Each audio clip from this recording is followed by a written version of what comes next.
All right, now to wrap up Chapter 8 on profit maximization, what I want to briefly cover are the different market structure models that we will be jumping into when we move to Unit 3. And the reason why we need to understand the different market structures is because depending on what type of market structure a firm operates in, that dictates what type of profits that firm can expect to make in the long run. In other words, not all firms have the ability to have positive economic profit. It depends on the market structure. Now, the way that we define a market structure is we look at how many firms are in the industry. We look at how easy it is for new firms to enter the industry and begin producing, or how easy it is for firms to leave the industry and stop producing. And then we also looked at the degree to which the products produced by the firms are the same or different. Once we've defined these three characteristics, that allows us to basically place firms within one of four market structures. So the four market structures that we have are what we call perfect competition, monopoly, monopolistic competition, and oligopoly. So let me briefly go over each one of those four market structures. The first market structure that we'll be covering in Unit 3 is what we call a perfectly competitive market. In order for an industry to be considered perfectly competitive, there have to be a very large number of sellers. The entry conditions must be easy. In other words, it must be relatively easy for anybody to enter the industry and start selling products. And the product type that the firms sell is what we call standardized. When we say that a product is standardized, what we mean is that each product by each individual firm is identical. The consumer does not distinguish between the products. Usually when we are talking about a good that falls into a perfectly competitive market, we are referring to a commodity product. So think of something like white rice. In other words, there's a very large number of people that grow rice around the world. It is not difficult to become a rice farmer. In other words, anybody that wants to plant rice, grow rice, and sell rice has the ability to do it. So the entry condition is easy. And then the product is standardized. In other words, when you go to the store and buy white rice, you're not really concerned with which farmer actually grew that white rice, whether you're buying rice that was grown in California, whether you're buying rice that was grown by a farmer in Iowa, whether you're buying rice that was grown by a farmer in Japan. In other words, that's what we mean when we say it's a standardized, identical product that consumers don't distinguish between. To the consumer, white rice is white rice. We do not distinguish. Opposed to something like potato chips, if I'm going to buy potato chips, I actually distinguish between the different types of potato chips. In other words, I can tell the difference between a potato chip that's produced by Lay's opposed to a potato chip that's produced by Ruffles. Whereas white rice, I can't. If I look at a grain of white rice, I cannot tell whether it was produced by a farmer in California or whether it was produced by a farmer in Iowa. So in other words, it's completely standardized. Now, this is the one industry where the firm is what we call a price taker. In other words, because consumers don't prefer one product over another, the firm can only charge the price that is set by the overall market. So if you look at my graph over here, suppose that the price per pound of rice was 50 cents a pound. That means that every single farmer in the industry now has to charge 50 cents because the consumer doesn't distinguish between the rice. So if one farmer tried to charge 60 cents, we see that the demand would be zero. It would be right here along this axis. In other words, nobody would buy it, because why would you buy it at 60 cents when you have 1,000 other farmers selling it for 50 cents? So this is what we would call perfectly elastic demand. Firms in perfectly competitive markets face perfectly elastic demand. In other words, consumers are so responsive to price changes that if the price goes up by a penny, demand goes to zero for that particular firm. And we'll discuss that a little bit more in detail when we actually get to our chapter on perfect competition. Firms in this industry generally don't spend any money on advertising or promoting their product because there's no guarantee that consumers will actually buy their product. So again, the only examples that I can really give would be goods and services that are sold in the commodities markets. The second market structure we will be covering in Unit 3 is what we call a monopoly market structure. In terms of how we define the characteristics, we know that there's only one firm in an industry that is considered a monopoly. The entry condition is that nobody else can enter the industry. That's why the firm is able to operate as a monopoly. And then the product type, we don't really say is standardized or differentiated. We just say, well, there's only one product. In other words, there's only one firm producing the good, so it's not being distinguished from anything else because it is the only product that consumers can buy. What we have to also specify, though, is that there are no close substitutes, because if there are close substitutes, then we would say there isn't truly just one firm in the industry, so there can't be any close substitutes that somebody could buy if the industry is a monopoly. Now, in this industry, we say the firm is what we call a price maker. In other words, any firm that has a downward sloping demand curve is a price maker. They have the ability to set their own price. In other words, they can increase or decrease the price of their good in order to sell more or less of their good because they have a downward sloping demand curve. The only type of industry that is not a price maker is the perfectly competitive market because they have a horizontal demand curve. Firms in this industry generally don't have to spend a lot of money on promotion and advertising, again, because they face no competition. So since they're the only firm in the industry, if consumers want the good, they have to buy it from that firm. The third market structure we will be covering is what we call monopolistic competition. A very large number of firms fall into this category. If an industry is monopolistic competition, some of the characteristics are actually very similar to the characteristics of perfect competition. In other words, there's a very large number of firms that are competing with each other, and the entry condition is easy. Anybody can come in and start selling this good, anybody can stop selling this good. What makes it different from monopolistic competition is the type of product that they're selling. We say that the product type is differentiated. In other words, consumers can tell the difference between the products. So remember my example that I used, when I was talking about perfect competition regarding potato chips. Potato chips would be something that is sold in monopolistic competition. In other words, there's a very large number of firms that sell potato chips.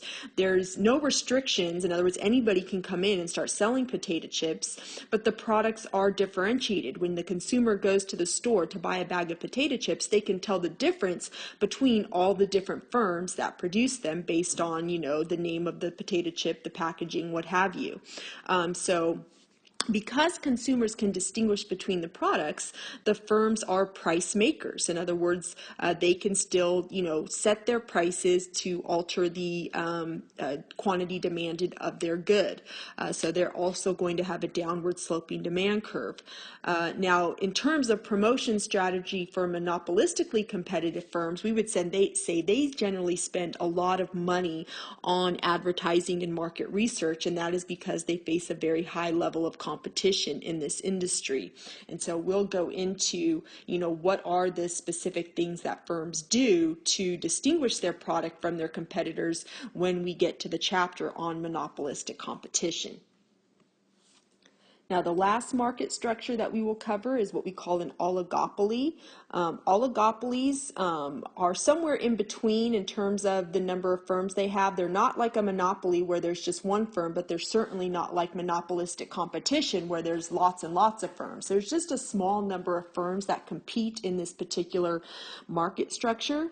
The entry condition is what we call impeded. In other words, it's not that the government restricts other firms from coming in and producing these goods, but there's generally barriers to entry that don't allow other firms to come in and compete. And we'll go into those reasons when we get into our chapter on oligopolies. And then the product type can be standardized or differentiated. It just depends on what type of product we're talking about.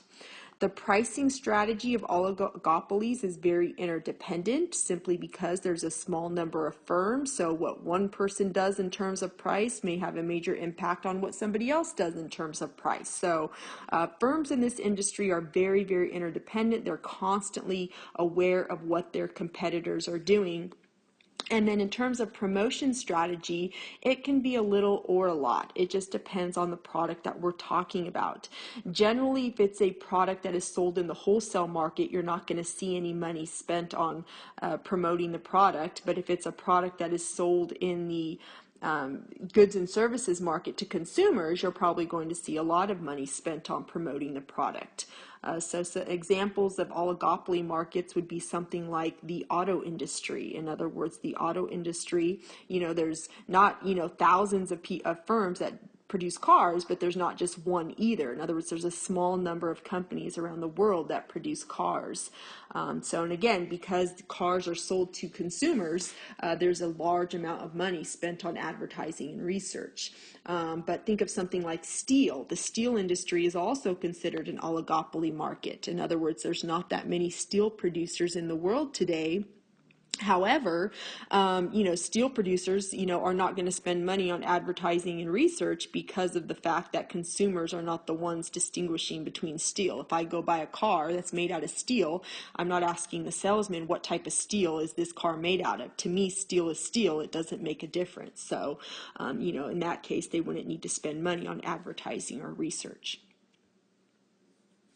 Now, even though all of these market structures are very different from each other, the nice thing is that when we are talking about calculating profits for firms, and it's specifically how a firm maximizes profit, we use the same supply rule for every single market structure. In other words, we say that regardless of market structure, every single firm will maximize profits if they produce where marginal revenue equals increasing marginal cost. So we will use the same formula for every single market structure. So, that should make you happy that you're not going to have to learn any new formulas in terms of calculating profits based on the market structure that we are studying. So let's go ahead and wrap up this chapter with a few review questions. Number one here, I have the difference between debt and equity capital is what? Well, of course, we learned in part one of the lecture series that the debt represents the loans of the firms. In other words, firms have to pay back interest on those loans, while equity represents the equity capital in a firm, or more specifically, the shares of stock that you have in a company. So the correct answer would be D, that debt represents loans while equity represents shares of stock. Number two, if we want to induce investors to place their money into a particular investment, what must that investor expect? So again, if they're going to want me to put my money into their company, in other words, be an equity holder, I need to expect a return that's going to be greater than what I could get elsewhere. So in other words, I need to expect that positive economic profit. So in other words, the correct answer would be a return that exceeds what I can make if I put my money elsewhere. Number three, true or false? When economic profit is zero, the firm is still earning an accounting profit. That would absolutely be true. Remember that I stated that because the way we calculate economic profit is we take the accounting profit and subtract out the value of the equity capital, that means that even when economic profit is zero, accounting profit has to have a positive value. And then true or false, the objective for a firm is to maximize total revenue. That's kind of tricky. That is actually false. Remember that the goal of the firm is not to maximize total revenue. They want to maximize profit. So a lot of students get that one wrong because they, automatically think true because you think, you forget there's a difference between revenue for the firm and profit for the firm. Number five, when marginal revenue equals marginal cost, what does this mean? We know that that is basically the point at which a firm maximizes profit or minimizes losses because that's our supply rule. So in other words, the correct answer here would be D. The firm is producing the profit maximizing level of output. But again, I also want to specify that if it's not possible to make a profit, then they would be minimizing their losses by producing where marginal revenue equals increasing marginal cost. And then to wrap it up, let's say that I gave you these 5 different types of firms, and I wanted you to classify each one as which market structure they would fall into. So number 1 says Lisa's Gourmet Food and Specialty Products. Well, we can think of that as probably something like a grocery store like Trader Joe's or something like that. So that is going to be what we call a monopolistically competitive industry. So that would be monopolistic competition. Number 2, Leslie's Pool Supplies. Same thing. In other words, that's going to be an industry where there's a large number of firms, easy entry, and the products are differentiated. Therefore, that too is going to be a monopolistically competitive industry. In other words, again, what we're doing is we're thinking of the 3 characteristics, defining them, and then that allows us to determine which market structure it falls into. Number 3, Merck, which is a pharmaceutical company. That right there, we know that there's not a large number of pharmaceutical companies that exist, and part of the reason for that is because it's very, very expensive for somebody to start up a pharmaceutical company. So therefore, the entry conditions are impeded. So we would say that Merck would actually be an oligopoly. In other words, when we think about the characteristics that make up the pharmaceutical industry, we know that it closely looks like an oligopoly. Number 4, Delta Airlines. Same thing. There's not a whole lot of airline companies in the world, and the entry conditions are impeded because, again, how much money would it cost to start an airline? Billions of dollars. So it's, that's why it's impeded, why we don't have more airlines than we do, because of the sheer cost to break into the industry. So again, that also would be an oligopoly. And then the last market structure I have on there, Red Lobster. Again, there's a very large number of restaurants, so there's a large number of firms they're competing with. The products are differentiated. We can tell the difference between the food that is sold from restaurant to restaurant. And it's fairly easy for anybody to, open up a restaurant if they chose to. Therefore, Red Lobster, that would also be what we call monopolistic competition.